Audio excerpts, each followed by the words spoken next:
This week, when we solve exponential equations, we want to look at the basic types of equations. And I hope you spend lots of time being comfortable and familiar with these basic types, because once we introduce logarithms, they can become more complex. And if you're not comfortable here, logarithms will just make it so much more difficult. So we're going to start with this property that says, if you have equal exponential functions, where just the exponents are different, then we can ignore the bases and say that m equals n. Now be careful, the bases have to be the same, and there can only be one base on each side of the equal sign. Then we can say that the exponents are equal. Let's look at some examples.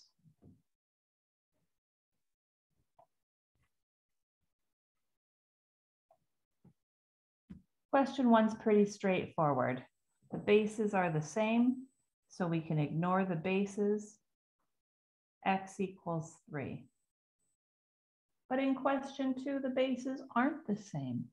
You should know, however, that 16 can be written as a power of base 2. So we have 2 to the power of negative x equals 2 to the power of 4. Now the bases are the same, and we can say our exponents are equal. X equals negative 4. What do you think about question 3? Can you give it a try? I hope you see that we can write these both as a base 11, and this one has an exponent of negative 1. Now that the bases are the same, we can say the exponents are equal. And x equals 2. Question 4 looks interesting. In the first step, we want to write 8 as a power of base 2.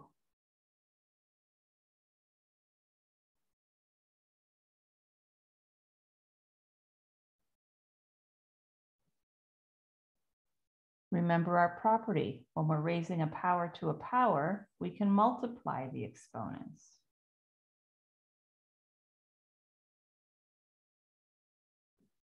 Now we can ignore our bases, and we have a quadratic equation. Why don't you solve this? We subtract x from both sides.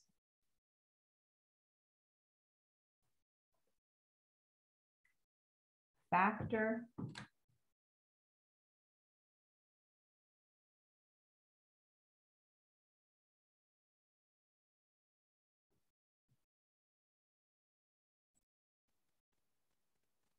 And you have 2 solutions.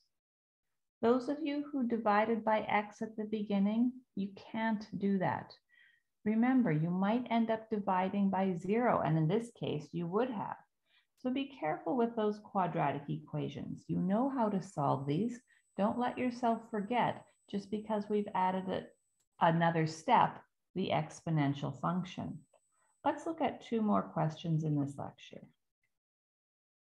Why don't you solve question 5? That was almost the same question that we did already. I hope you were able to do it okay. Question 6 is a whole new challenge. We can't write 27 as a power of base 81, and we can't write 81 as a power of base 27. We can, however, write both of these as a power of base 3. Be careful about your use of brackets here, they're important. And remember, when you're multiplying your powers, to use the distributive property on the left. Now our bases are the same, and so we can say the exponents are equal. Finish solving this equation. Now you'll notice that we've never stopped to check any of our answers to verify that they're permitted. That's because if you think back to our graphs, the domain of an exponential function is the set of all real numbers. So as long as our answer is a real number, it is permitted. We'll do some more practice in the next lecture.